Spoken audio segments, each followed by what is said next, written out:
hustle on a mission. Grinding for that spot, a brand new pot to piss in. Trying to school my partners home, think they pay attention. Sticking to my vision, on the road to the riches. Every single day, I'm a hustle on a mission. Trying to get 100 M's, nigga, I ain't kidding.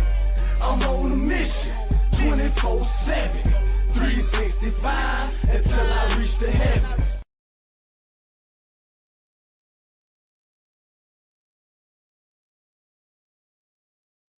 0.9% APR on these Buick models. Plus, current eligible non-GM owners get up to $3,000 allowance on Encore GX. If you ain't seen this, you might get pissed off like I did. Because watch this. Many times where I go to a show with my dad, so I go on the road, we would be backstage, and after his set was up, he'd point to one of his Wranglers, let's call it. He would say, yo, go out to the stage, get about 4 or 5, make sure they're ready to I gotta have 2. All right, your daddy liked to hump bruts, but it's not what he said there. It's what he said here. I gotta have 2. My son need 1, and his friend need 1. Make it happen. And that was very uncomfortable. Being 12 years old and observing your married father openly, unapologetically cheat on his wife, your mother, my mother, created this split in my mind and actually resented my father. Man, this explosive ass video. Make sure y'all hit that like button and let's jump all the way into this one. Let's go, man. Hold on. I don't even want to see his shit. And actually, I don't even want to see what the fuck he talking about. Resented my father for. And I remember looking like, you lying ass. Like it just kept festering inside of me. At that time, I was frightened to say anything. With him, it was such a his way or the highway. Bipolar, his moods were up and down. And not week to week. For him, it was day to day. The larger he got as an icon, as an artist, in his success, the harder it was for people to tell him no. The people around him was people that was just, yes, you wanna do that? Yes. You wanna do that crack? Yes. How much alcohol you want? Yes. So yes, his success went up, but him as a human being was declining. I was 18 years old. My mom and dad were doing couples therapy. So I get a call and my dad asks me, can you bring in some pills? Vicodin. He's gonna meet you. He's gonna give it to you to smuggle it in because they won't let me do anything here. I said, wait. You're in a drug-free facility. You're asking me to bring pills in for you? So yes. I said, I'm not gonna do that. Then his other kids decide to pop on and speak their truth, and they paint DMX as a rabid pit bull off the leash. Wrote It was scary, just like being in the house because you didn't know what exactly was gonna set him off. So I was like walking on eggshells, just trying not to, like make him upset. It's like a dog, like waiting under like a tree that's like gonna bite you. You know it's gonna happen, you just don't know when. I 1000% think he had a lot of demons and trauma and just distractions in his life that really derailed him from just sticking with his family. Instead of waiting on taxes, why don't you hit that QR code and tap the link in the description? There you go. The place. Whew, boy, y'all sit your asses back for this one. This one is very, very effed up. Oh she God, take man. us. See, I blame this shit on whoever Scott, whatever the fuck she would call us. I blame this on her. I blame this bullshit on her. Not DMX coming out. DMX been gone. DMX been gone. DMX is gone, y'all. Long live X, man. Rest in peace, DMX, bro. And they want to come out here talking about all this shit that we already know how we know how DMX was. Y'all really ain't telling us shit that we don't know, man. This nigga put everything in his music. Every last one of DMX fans is listening to this like, yeah, it sounds like him. To a little bit of a roller coaster. Sounds like him. And dare I say, Earl. Talked to him, he would say that he was bipolar. And I would say, how do you know that? He was like, I know. Like, he diagnosed himself. He was like, I remember being in a group home. I used to take tests with the therapist, and I remember them telling me that I was manipulative. And he would use those, though, as excuses. Like, there's plenty of times, like, as a wife, I signed him up into rehabs. He would manipulate them. He was a massive manipulator. For a long time, Earl was more just excited that he can really make that change and be this amazing father that he never had. And loyalty was so important to him. After every show, he would ask everyone to leave the room so that way Earl and Tashira can have a moment. But it became too big for me. The more the yes men, the more bigger he got, the more drugs, the more women, the more everything. He started really getting bad a year after I had Praise. He started being really open with using his drugs and getting very paranoid. He would walk around with a machine gun or a gun in front of the nannies with something that he didn't really do. He would see things. He said a helicopter was one time looking at him. I'm like, no, it's not. He was very paranoid. Police were coming for him, the CIA. While he was on a binge and he was on tour, he's paranoid as hell. We leaving out of the hotel. He has his book bag with his gun in his book bag. Me, him, and his uncle are standing in the lobby. He says someone is following him, watching him, and he pulled the trigger, but because it was so muffled, we couldn't hear it. He shot his uncle in the foot. He fell to the floor. We see blood everywhere. I left my pocketbook on the scene because I just ran out with Earl because he was so delirious. We get in the truck. We take off. This guy had his hand on our car because they did a whole man search. We were the last cars to make it through the George Washington Bridge. The police shut it down looking for somebody who shot somebody in a hotel. Then he started getting, when he was high and when he wasn't high, very emotionally and verbally abusive. He used to try to make it seem like everything was my fault. Earl, why you putting David in front? I didn't put nobody nowhere, all right? Come on. Okay. Damn. He used to yell. At this point, he started getting really sloppy with his cheating. Because before I would never really know, I kind of addressed him on it and he blew up. And he was like, yeah, you bitch, I don't give a shit, like yelling and screaming. I don't know why, for some reason I thought no one could hear us in this room. And then I would come out the room and I would literally be like, hey, everybody okay? Like, this was my life. Like, I was so up in the head. Xavier was in the room and he was doing push-ups. And I said to him, hey man, I see you getting your guns up. And he was like so serious. He was 14 years old. He said, yeah, I'm putting on some weight because the next time my father speaks to you like that, I'm going to kill him. The look in his eyes, I will never, ever forget. Something electrified through my heart, through my soul. I gotta go. I thought Earl really had it all together. I thought Earl really knew who he was. But he was drowning in his lies, his fame, and his mental health issues. Do something that I know that a lot of people wait up. Admit my bias before we start. Normally, I'll get to the end and be like, y'all can call me on my bias. But I will admit, I'm finna get my weight up. We finna fight. My list of favorite MCs go Tupac, Jay-Z, and DMX in no order. And you kind of know that there are individuals out here that are going through life and that ultimately they live a crazy, crazy ass life. Because we recall DMX dying the way he died, and it wasn't good. It was bad. It was DMX dying because of drugs and had a heart attack, family on life support and all this shit. But I'm gonna be fair, they damn near seem like they glad to be rid of him. I know I'm not supposed to say that, but there's a hint of shit. Glad he gone from the sound of their tones. Now, your son doing push-ups, ready to box his daddy, ready to take his mantle as the Lion King. Now, I don't know racist shit like Donald Trump because the Lion King didn't have any gorillas in it, so that didn't make any goddamn sense. But either way, go. That's a similar shot there.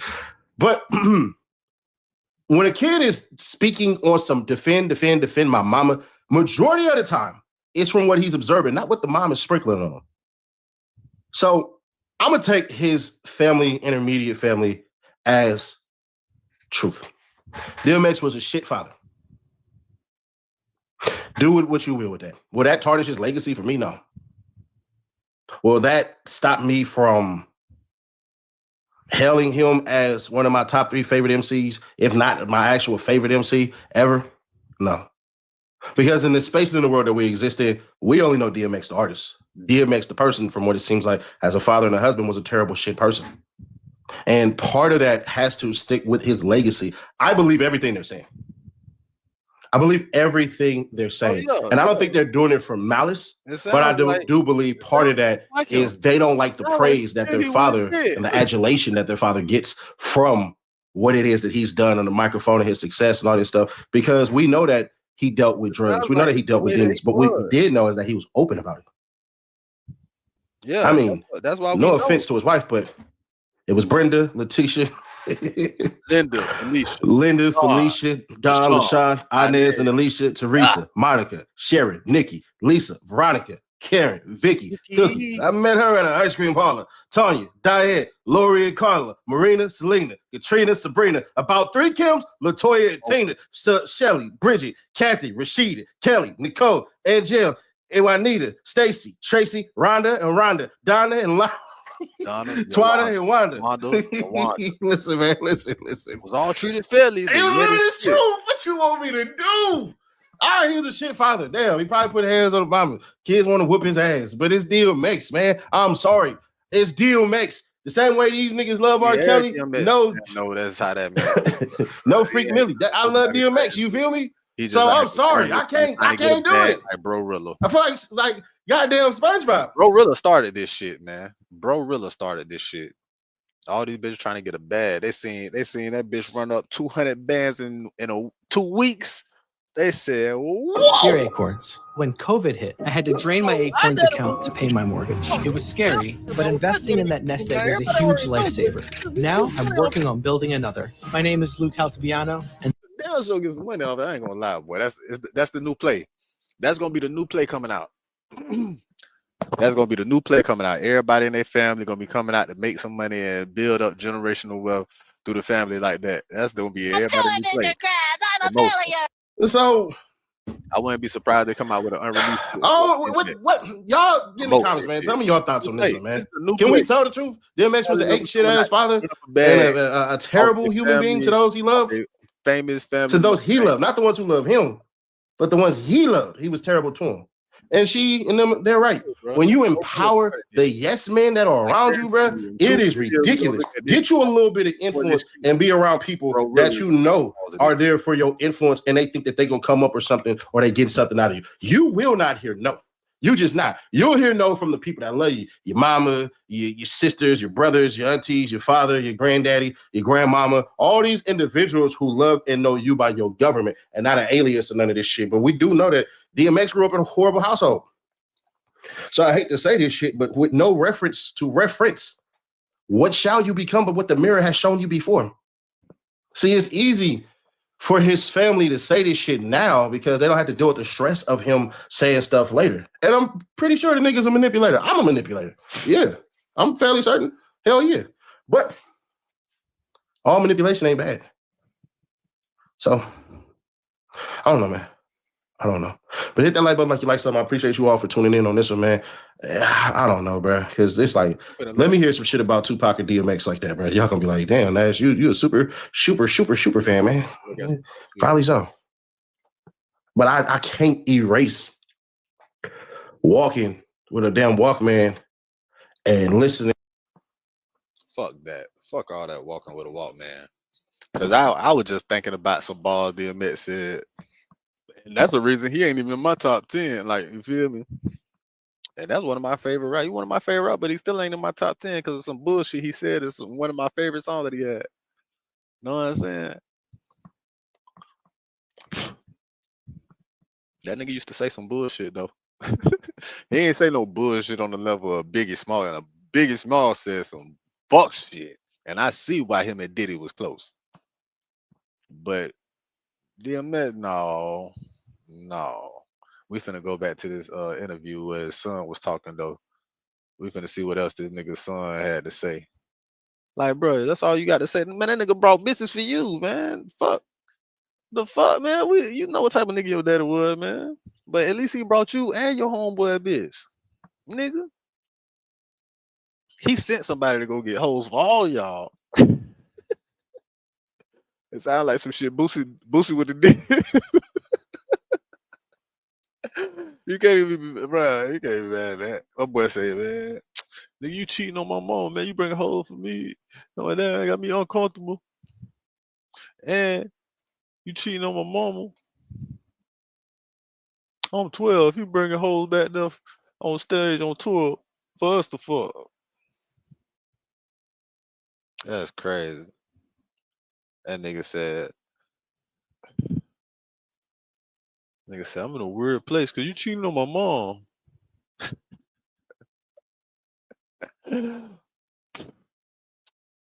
They not ruining that man legacy, man. Y'all stop motherfucking putting that bullshit in the titles.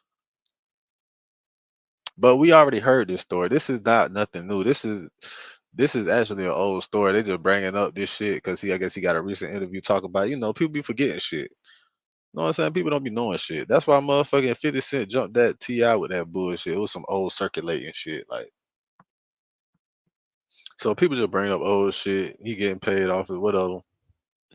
Surviving DMX. Man, cut it out, man.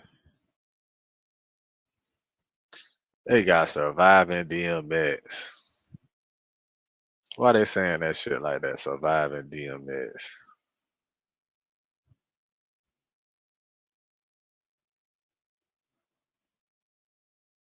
Said Jay-Z was lucky DMX ain't shoot him that day.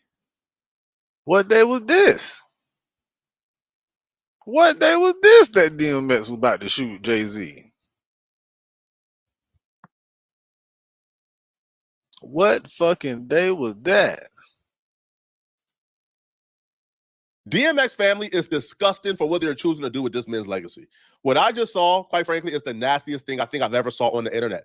Why would y'all do this? We'll get back to the video shortly, but I want to let you guys know this video is being sponsored by Kalshi. Kalshi is an app where you can make money predicting current events. I put money because Bro Rilla on what the weather is going to be. Bro Rilla got these niggas out here thinking this shit cool because they bearing up some money.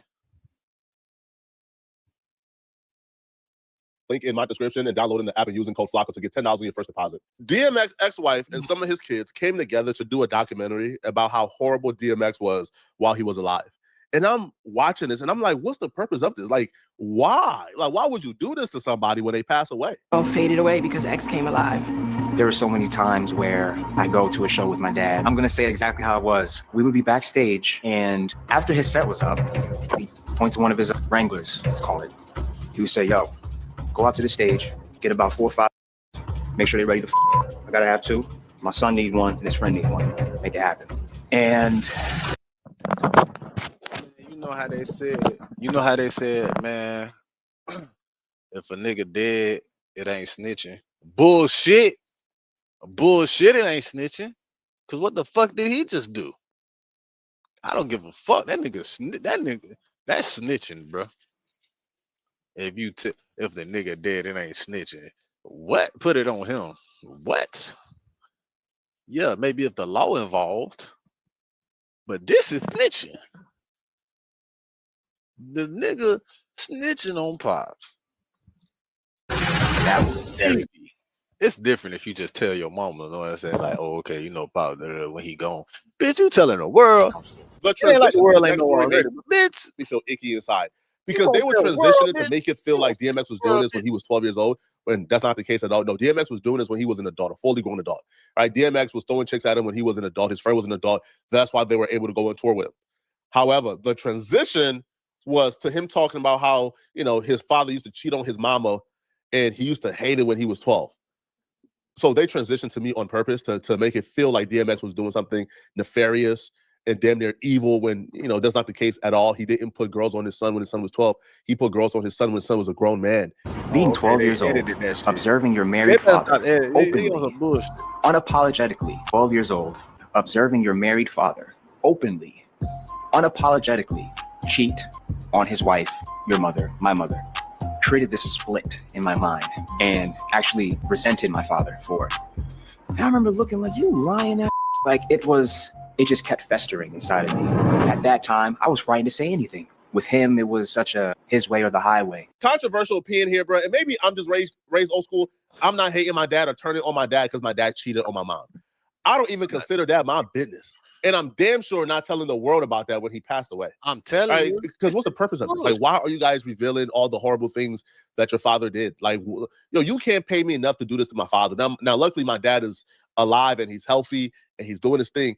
So you can't make me, go against my father for no amount of money, dead or alive. Yeah. But especially if my dad passed away and I'm here to honor his legacy, why in the world would I do this? For what reason? When I would talk to him, he would say that he was bipolar. And I would say, how you know that? He was like, I know. Like, he diagnosed himself. He was like, I remember being in a group home. I used to take tests with the therapist. And I remember them telling me that I was manipulative.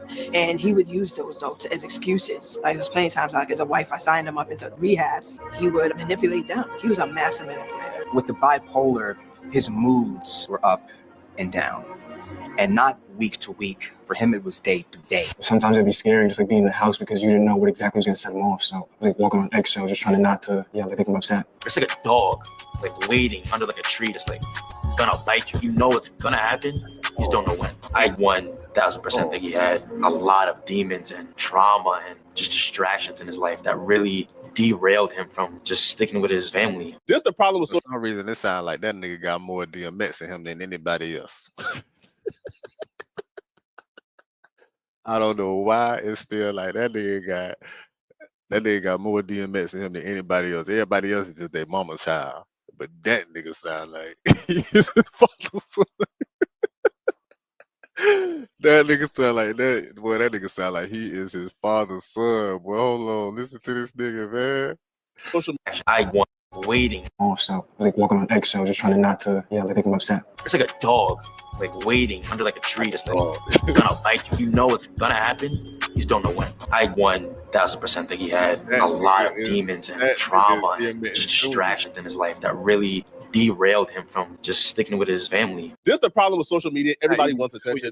These people want to be viewed as a victim and they want their victimhood acknowledged, right? And for the most part, because it has not been acknowledged, it has not been really expressed, and people still go on to celebrate DMX without really talking about his family dynamics. I don't really hear or see DMX family dynamics coming up in his legacy conversations, but they want to be a part of it. They want to be a part of those talks. They want to be the first thing on people's minds when they think about DMX. So they're bringing up stories like this. Doesn't make sense whatsoever.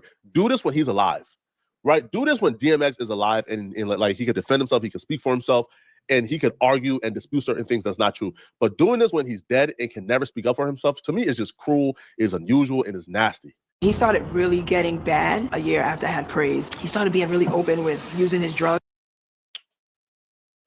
Now, unless it was something that he had discussed with his family. Like I said, this is a family play, bro. This is a family play. Cause you know his money was fucked up with the deals and all that shit like that. He ain't have as much money as he probably should have had and shit, right? This is just a family play, bro. They doing a documentary, making it interesting, and goddamn, they gonna get some residuals off it. That's what I look at it as, a family play, bro.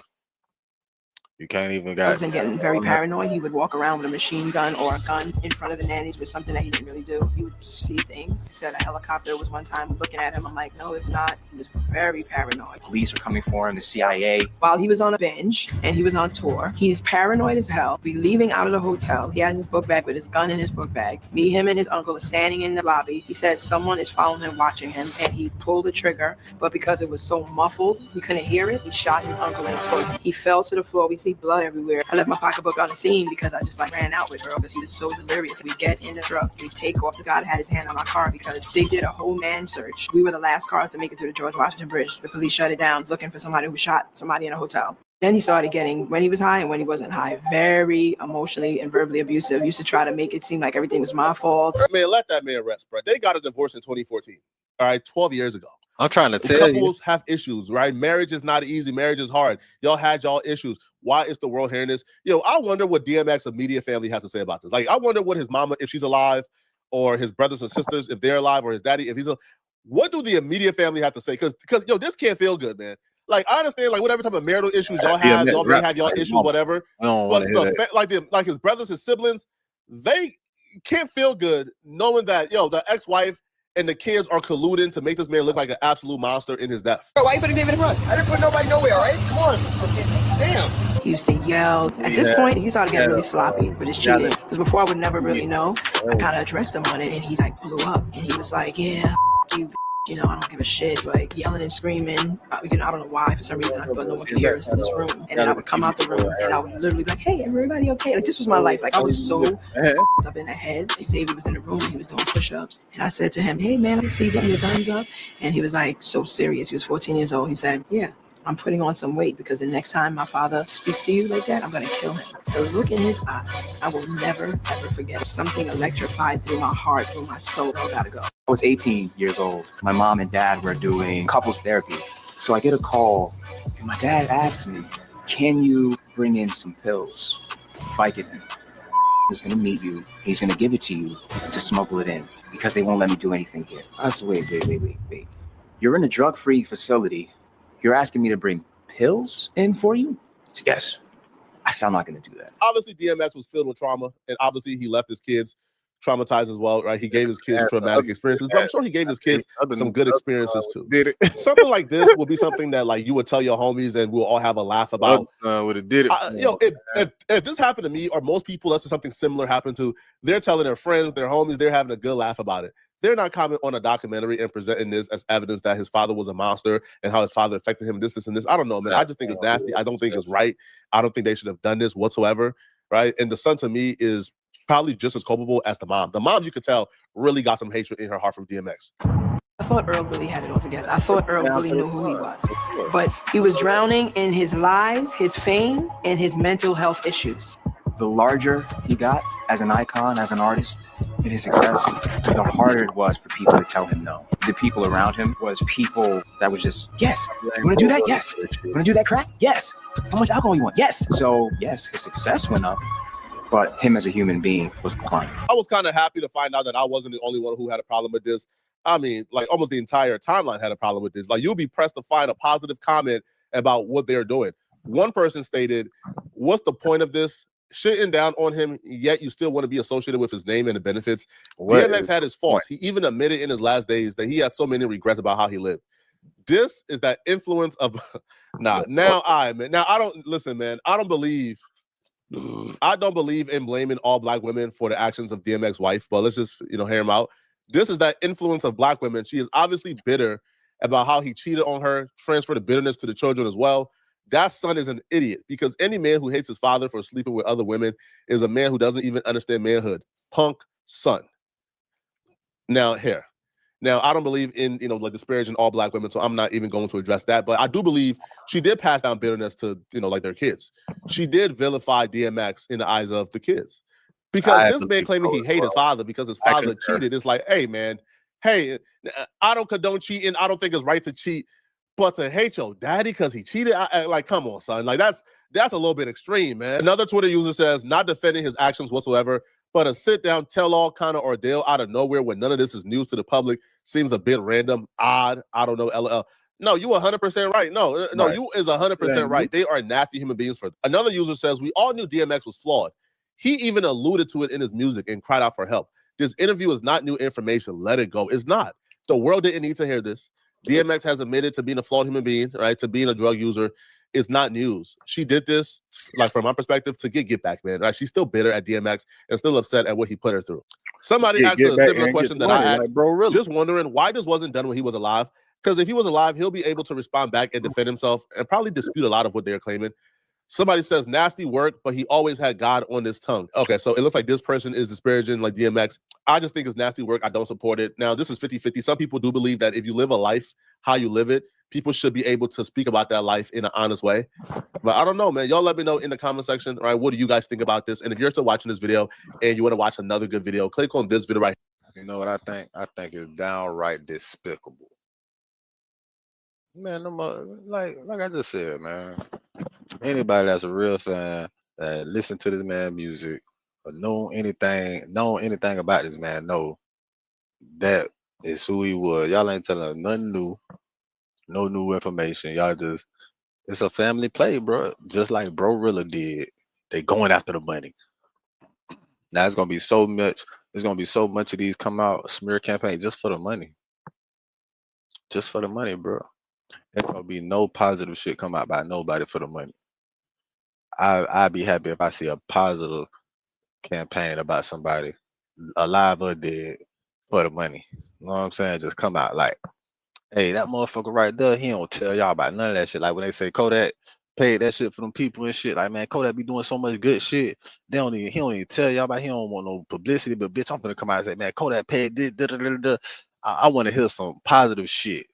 I want to hear a positive campaign about somebody. All this negative shit for the money. All right, that's what's up. But not really. If it's a family play, I understand it. I completely understand. Get your paper.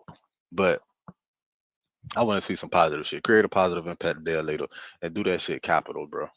All that negative shit ain't gonna get you nowhere. For real. Maybe I'm wrong. Maybe I'm going about this shit wrong. Maybe I should be more negative. Get me some money more quicker. Nah, that ain't me though. I ain't with that bullshit. I can't. I could. I could do it. I know some shit. I know some shit. I could. I really could. I can run up a quick 100 bands too, just like Bro-Rilla. I could. I really could.